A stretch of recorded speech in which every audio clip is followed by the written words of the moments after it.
मैं आपसे भी यही चीज़ पूछूंगा और कोई भी जो मुझसे बोलता है मैं यही बोलता हूँ कि मेरा अपना मानना है कि क्या राजनीति में पढ़े लिखे लोग मुझे मौका मिलता है और अगर नियति मेरी यही लिखी होगी तो ये भी काम को हम जनता जनार्दन के आशीर्वाद से। आप महाराजगंज लोकसभा से अगर सांसद बनते हैं तो सबसे पहला काम आपका कौन सा होगा? देखिए, मैं दो जो अपने बड़े कार्यक्रम चलाता हूँ, कैंसर हारेगा बिहार जीतेगा और पढ़ेगा बिहार तो बढ़ेगा बिहार। इसी क्रम में मैं एक चीज़, मेरा एकदम फिक्स मोटो है कि शिक्षा और आपका स्वागत है और आप अपने परिचय दे दीजिए। देखिए, आप इस मीडिया के संदर्भ में मैं ये कहना चाहूँगा कि आपके इस चैनल के माध्यम से मैं सब लोगों को प्रणाम करता हूँ। मेरा नाम डॉक्टर जगजीत कुमार पांडे है। मैं पेशे से कैंसर सर्जन हूँ और अभी एम्स में मैं हेड ऑफ़ द डिपार्टमेंट, जिसको HOD बोलते हैं, विभागाध्यक्ष कैंसर सर्जरी विभाग हूँ मैं। सर, महाराजगंज लोकसभा को लेकर क्या आपकी सोच है, क्या मोटो है कि आप क्षेत्र का भ्रमण कर रहे हैं? देखिए, मैं एक स्पेसिफिक चीज़ कहना चाहता हूँ कि मैं एक कार्यक्रम चलाता हूँ, कैंसर हारेगा बिहार जीतेगा, क्योंकि मैं कैंसर का डॉक्टर हूँ और मैं एक बात को जानता हूँ कि कैंसर से एक इंसान नहीं, पूरा का पूरा परिवार तबाह हो जाता है। और अगर इलाज को सही ढंग से किया जाए तो जैसे लोगों के बीच में ये भ्रांति है कि कैंसर हैज़ नो क्योर, कि कैंसर का इलाज नहीं है, इलाज संभव नहीं है, लेकिन ये एक सिर्फ़ और सिर्फ लोगों के बीच में ये एक भ्रांति है। कैंसर का इलाज संभव है। अगर पहला, दूसरा, तीसरा स्टेज में अगर मरीज आता है तो उसका इलाज संभव है। सिर्फ़ और सिर्फ चौथे स्टेज में कैंसर का इलाज संभव नहीं है। और इसी बात को जनाने के लिए मैं कई जगह पे, जब भी मैं फ्री रहता हूँ, अपने फ्री टाइम में, जिस दिन छुट्टी का टाइम या इस तरीके का रहा, उधर मैं एक कार्यक्रम चलाता हूँ, कैंसर हारेगा बिहार जीतेगा। उसका एक ही लक्ष्य है कि लोगों के बीच में मैं कैंसर के प्रति जागरूकता पैदा कर सकूं और लोगों में ये एक विश्वास दिला सकूं कि अगर कैंसर का इलाज, अगर आपको किसी को भी कैंसर हुआ है तो एम्स पटना का द्वार आपके लिए हमेशा खुला है।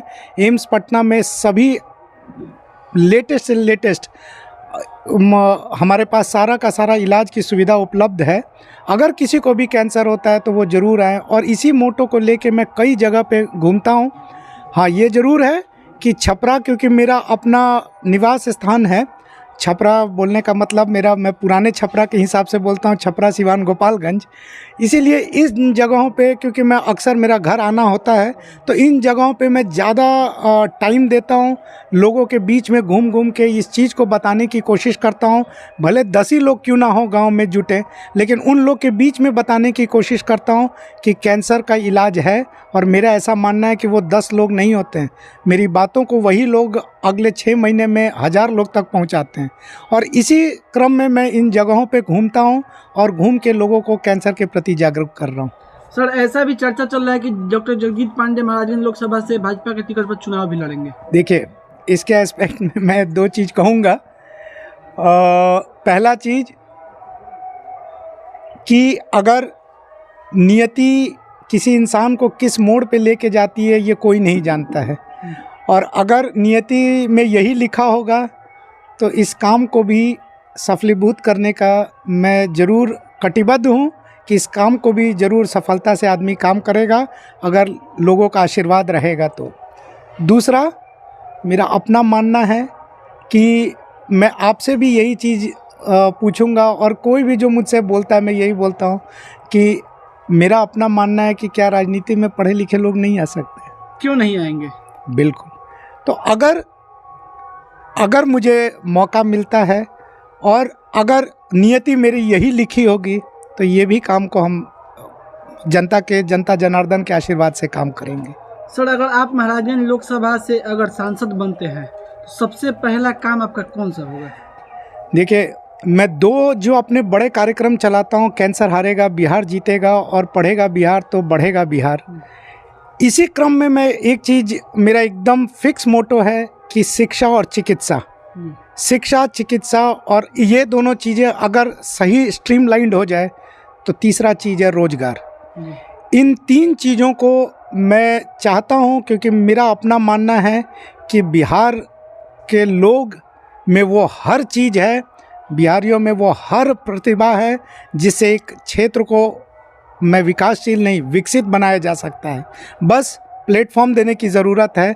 और मुझे लगता है कि अगर शिक्षा और चिकित्सा सही समय पे सही प्लेटफॉर्म पे लोगों को मिले तो रोज़गार और रोज़गार के साधन, मैं ज़रूर चाहूँगा कि अगर प्रभु का आशीर्वाद रहा, नियति चाहा और जनता ने आशीर्वाद दिया, तो मेरी इच्छा ज़रूर होगी कि अच्छे से अच्छे रोज़गार के यहाँ साधन उपलब्ध हों। क्योंकि मेरी अपने मानना है, मेरे भी माँ बाप का मैं इकलौता संतान हूँ। मैं भी शायद इन्हीं कारणों से बिहार आया, क्योंकि मेरे पिताजी यहीं पे रहते हैं। मैं भी यही चाहता हूँ कि यहाँ से किसी बच्चे का पलायन ना हो सके, ताकि वो अपने बूढ़े माँ बाप का, क्योंकि मैं एम्स में इलाज करते समय कई बार देखता हूँ कि माँ बाप बूढ़े आते हैं मेरे पास इलाज के लिए, लेकिन बच्चा नहीं आ पाता है। क्यों? बच्चा कहीं दिल्ली बॉम्बे गया है अपने कमाने के लिए, क्योंकि वहाँ से वो पैसा भेजेगा तभी उसके माँ बाप का इलाज हो पाएगा। मेरा अपना मानना है कि अगर रोज़गार के यहाँ साधन उपलब्ध होंगे तो उस बच्चे को कभी पलायन करने की ज़रूरत नहीं पड़ेगी, और एक माँ पिताजी को उसका एक सहारा बुढ़ापे का ज़रूर उसके पास ही मिलेगा। सर, यहाँ से सिटिंग सांसद है जनार्दन सिंह सिग्रीवाल, क्या लगता है उनको हटाकर आपको टिकट मिल जाएगा? ये मैं कैसे बोलूं, ये तो राजनीतिक दल जानती होगी और ये मेरी नियति जानती होगी, ये इस बारे में मैं कैसे कह सकता हूँ। सर, उनको लगातार 9 साल बेमिसाल काम का वो गिनती करवा रहे हैं, और उसी पार्टी से आप भी दावेदारी कर रहे हैं। आप नहीं, जनता दावेदारी आपकी पेश करवा रही है ज़बरदस्ती।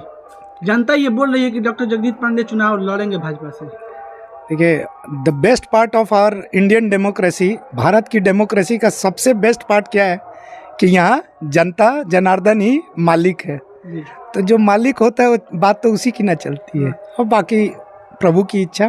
सर, 9 साल बेमिसाल का वो गिनती करवा रहे हैं जो पूर्व यहाँ के सांसद हैं अभी वर्तमान, और हमको देखने से ये मिलता है कि भगवानपुर प्रखंड में हुआ, लकड़ी नबीगंज हुआ, बसंतपुर हुआ, ये 9 साल में एक भी डिग्री कॉलेज नहीं खुलवा है। क्या लगता है आप सांसद बनेंगे तो खुलवा देंगे? देखिए, 9 साल बेमिसाल, ये हमारे आदरणीय प्रधानमंत्री जी का एक नारा है जी, और इसमें कोई शक नहीं है। देखिए, मैं एक डॉक्टर हूँ और मैं एक बात को जानता हूँ, आयुष्मान कार्ड जो उन्होंने लेके आया वो एक गेम चेंजर है। मैं आज आपके चैनल के माध्यम से लोगों के बीच में कहना चाहता हूं कि आयुष्मान कार्ड जो है वो गेम चेंजर है। मैं कई गरीबों को देखा हूं जो पैसे के अभाव में अपना इलाज नहीं करा पाते थे पहले, और आयुष्मान के बाद मैं आज आप लोग के चैनल से कहता हूं कि आयुष्मान कार्ड आज जिसके पास है वो इस धरती का सबसे अमीर आदमी है। क्योंकि जिस दिन वो आयुष्मान कार्ड लेके भर्ती हो जाता है उसका 1 रुपया तो छोड़ दीजिए, 50 पैसे का भी खर्चा नहीं होगा। तो 9 साल बेमिसाल, तो उनका, मोदी जी का नारा एकदम सही है। ये एक एस्पेक्ट हुआ आपके सवाल का। दूसरा एस्पेक्ट, जो कॉलेज की आपने बात बोली, उस कॉलेज के लिए मैं ज़रूर कहूँगा कि मैंने अपने पहली बात में बोला कि शिक्षा और चिकित्सा, क्योंकि मैं शिक्षित हूँ तो मैं ज़रूर चाहूँगा कि इस जगह से अगर मैं डॉक्टर जगजीत पांडे बना तो कई ऐसे डॉक्टर जगजीत पांडे बने, और मेरी इच्छा तो ये है कि मेरे से भी ऊपर कई और डॉक्टर जगजीत पांडे बने। सर, आप शिक्षित हैं, डॉक्टर हैं, क्या लगता है इसके पहले जो सांसद हैं वो शिक्षित नहीं है? मैंने ऐसा बिल्कुल नहीं कहा। भगवान उनको बहुत अच्छी चीज़ें दी होंगी, मैं उनको नहीं जानता। मैं अपने बारे में कह रहा हूँ। मैंने तभी पहली बार बोला कि मैं दूसरे के बारे में नहीं कहता। I can draw my limitations. मैं अपने लिमिटेशंस को बता सकता हूँ, मैं अपनी चीज़ों को कह सकता हूँ। Why should I bother about others? मैं किसी दूसरे के बारे में क्यों बोलूँ? और अगर मुझे बोलना भी होगा तो मैं हमेशा किसी के बारे में अच्छा ही बोलूँगा। सर, जनता का स्नेह कैसा मिल रहा है?